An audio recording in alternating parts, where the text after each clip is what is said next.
I struggled for months, for literally months. I was trying to get onto NO-FAP and I kept on relapsing day one, honestly. And it took me so long to realize some just basic common sense that helped me so significantly to overcome lust. And I became productive after that. So I realized just how stupid it was to have apps on my phone where I was accessing the porn. I went on to the settings of the Reddit app and clicked on the button that said like show not safe for work content, like basically showing like pornographic material, and turned it off. And it was a step in the right direction, but the triggers were still coming up. I was still ending up doing it. And I ended up creating this framework to overcome lust that I'll walk you through today. The general strategy of the framework is basically to just add friction to the bad habits and then to add motivation to the good habits. We want to change the environments physically and digitally. So it took me months to figure out that this was the key step. So I really hope you pay attention with this.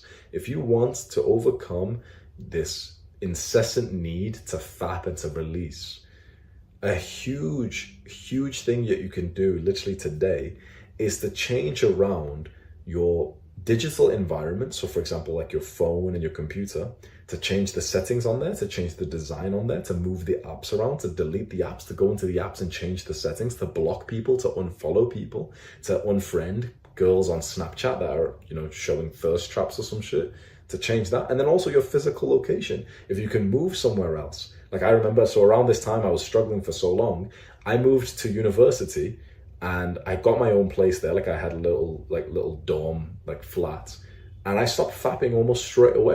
You can just move things in your room.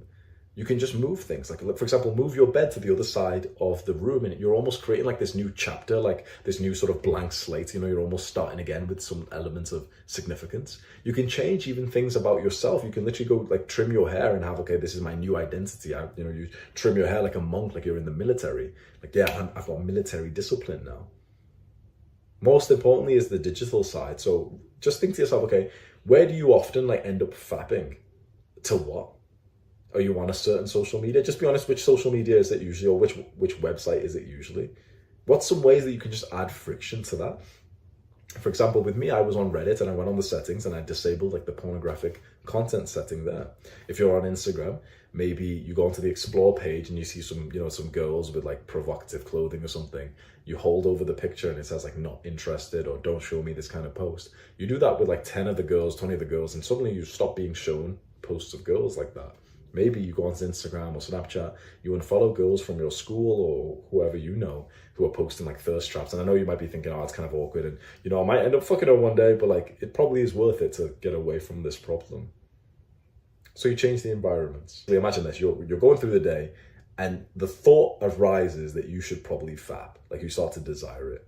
When that arises, you want to meditate back onto your goals. What I mean by that is basically you want to bring your attention, your mental energy back onto thinking about your goals. So imagine this, you're going through the day, randomly you start feeling like you start thinking about girls, your dick starts getting hard, you get like a semi.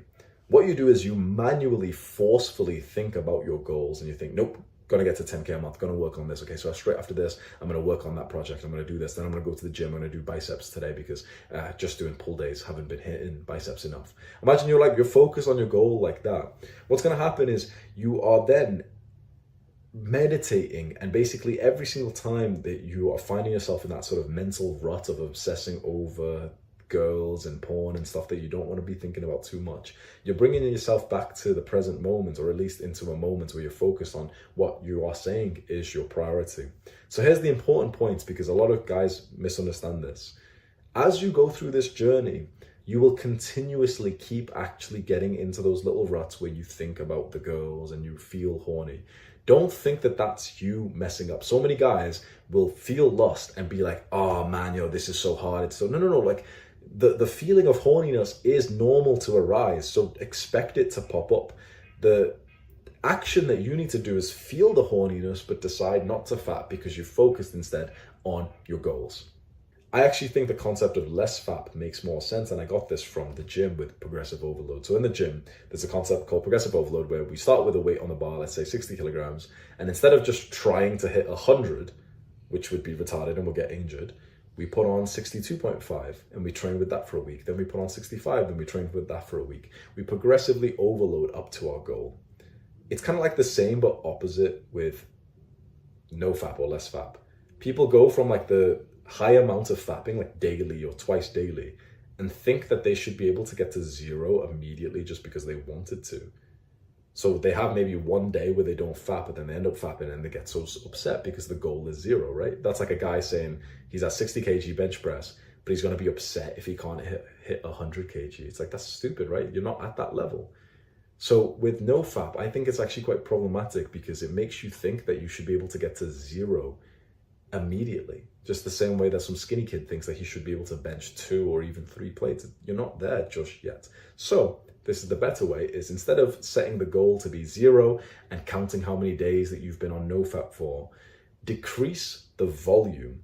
Not all the way to 0, but just step by step, progressively, incrementally. So if you FAP every day, 30 times a month, make your goal 25 times over the next month. And I know that sounds absurd because I'm telling you, yeah, go jack off 25 times in the next month. But you've just lowered how much you FAP by 20% in a month. That's nice. And it's really reasonable, right? There's no reason why you couldn't get to 25 times in a month, right? Then the next month, make it 20. Again, like that's fairly reasonable. There's no reason why you couldn't, that you can still FAP 20 times, right? There's no reason why you couldn't get there. Imagine you do that for 4 months, 5 months, 6 months, and now you're fapping once per month. At that point, it's like, bro, you're fine. You don't need to overthink about it now. Once or 2 or 3 times a month, by all means, bro, I think you're absolutely fine. And I think worrying about it will make it worse. So to overcome lust, if you follow the overcoming lust framework, the big thing is that we're just changing how easy it was to accidentally see the triggers because of our physical and digital environments. And as soon as you've done that, honestly, like 50% of your urges will just go away straight after that. Then we're meditating back onto our big goals. We've got this very clear path that we want to get into. And then finally, we're just learning to harness the energy, and we're trying to have a better mindset when it comes to fapping and getting rid of it. If you cannot control yourself, if you cannot be disciplined, you will never be successful. It is simply impossible. And that is why it's so important for you to master your urges. I understand it's addictive, and I understand that it's been normalized in today's day and age, but there is nothing healthy or normal about it. And not even because the very act is so terrible as it is with porn. It's actually just because of the consequences of it. Porn and masturbation are the most difficult addictions to break. Why? Because of the insane dopamine spike that is caused by it. You see, an addiction to porn and masturbation isn't actually rooted in anything sexual at all. They actually did a study where they tried to figure out what causes these addictions. And the answer may surprise you. You see, it wasn't actually any form of perversion. It wasn't childhood trauma. It wasn't extraordinary libido. Instead, it was something far simpler, far more rudimentary. It was meaninglessness. Simply put, if you don't have a purpose, if you don't have a goal, if you don't have something that you are striving towards, then you are more likely to devolve in these addictions. Now, the good news is it's fixable. Every man should have that purpose, that North Star that drives him forward. You simply need something better to do with your time than given to your urges. What that something is will depend on the person. But even then, once you have your purpose, you may still slip up. Why? Because there are triggers out there that cause you to do so. Soft porn can be just as bad as porn because it's everywhere. Everywhere you look, there are half-naked girls. I mean, you scroll endlessly through TikTok and Instagram, and the algorithm is reinforced by your desire to look at these girls. And that is why I need you to unfollow all of the Instagram models, unfollow all the TikTok girls that do their little dances, because they are eating away at your focus. They are destroying your future. And it may seem minuscule to you, but it's not. You see, most of the time, you don't just randomly decide to watch porn. There is a trigger. And that's why the best way to quit porn is by eliminating the triggers that make you watch it. And that means you need to also stop watching soft porn. The best case scenario is you just quit TikTok and Instagram altogether. Because really, at the end of the day, you have no business looking at memes or whatever else if you are not where you want to be in life. The biggest problem with the sexualization of your brain stems from the changes that are happening in your dopamine system. The sexualization of your brain impairs your ability to do hard work because your brain becomes so used to cheap dopamine. Now, I'm not saying that you need to cut every single source of dopamine from your life, but you definitely need to think about what's helping you and what's hurting, because the goal is for you to be so fulfilled by your work that you eventually get those same dopamine releases by doing hard things. You see, dopamine is nothing but a reward system. It's the way that your brain has evolved to reinforce behaviors that will increase your chances of survival. Stop seeking cheap dopamine externally and instead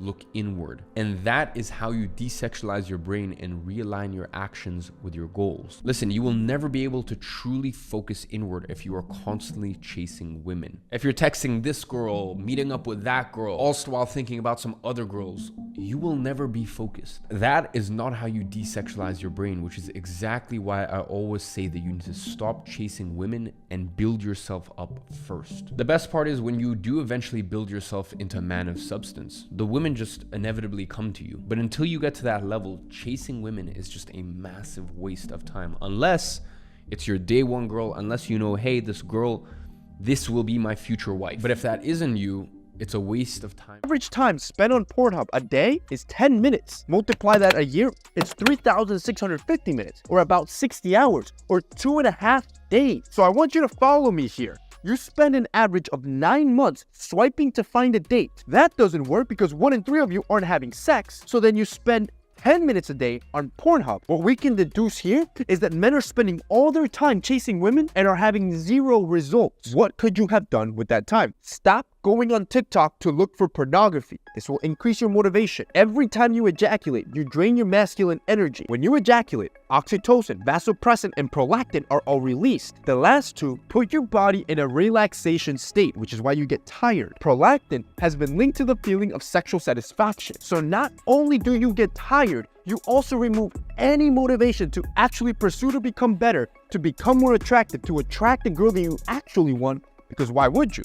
You've already released the prolactin. You are sexually satisfied. So I need you to become sexually disciplined and stop going on social media looking for pornography. I know most of you aren't just diving onto Pornhub. Instead, you're going on TikTok, on Reddit, on Instagram looking for porn. What ends up happening? You have too much time on your hands in a day because you're not doing anything. You then become unmotivated because you're sad. Then you go to these sites to look for pornography. And once you find it, you go down a rabbit hole. After a few minutes, that's not enough. So where do you end up?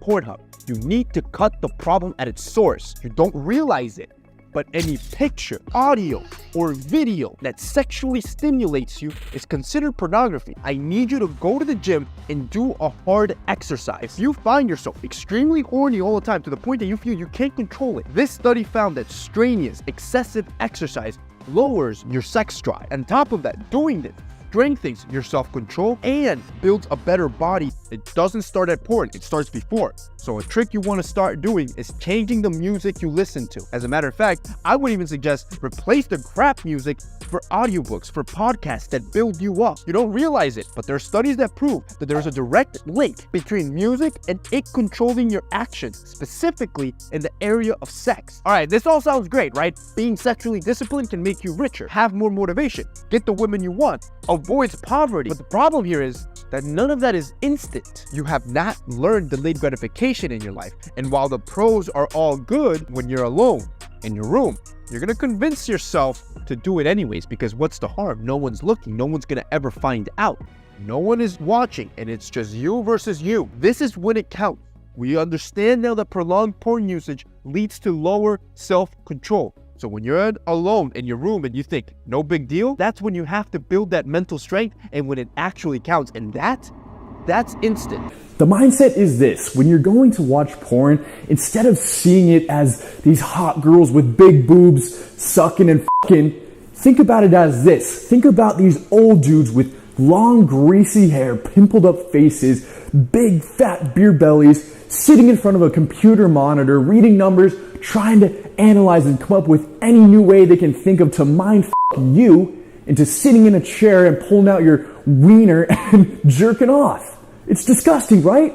It's gross. You don't like the thought of that, but that's what it really is. There's these CEOs of these huge adult film companies, and that's their job, is to get inside your brain and get you psychologically tied into your seat to jerk off. They're manipulating the women, they're manipulating the camera crew, and they're manipulating you. And when you give into these urges, these boundaries that you know are wrong, that decreases your willpower and it decreases your confidence. Confidence is this thing that's created from positive reinforcement. That's like why the only children of families always have this crazy high self-esteem, because their parents have pampered them and told them they're special for so long. They think the world revolves around them, right? So if the reinforcement that you're getting is that you always give in to these urges and that you're not strong enough to push through them, what's going to happen to your confidence? Every time you have this urge, this test of your willpower, and you smash it, your trust and your confidence in yourself to handle these situations the correct way will grow and grow and grow until eventually you have the ultimate unbreakable confidence.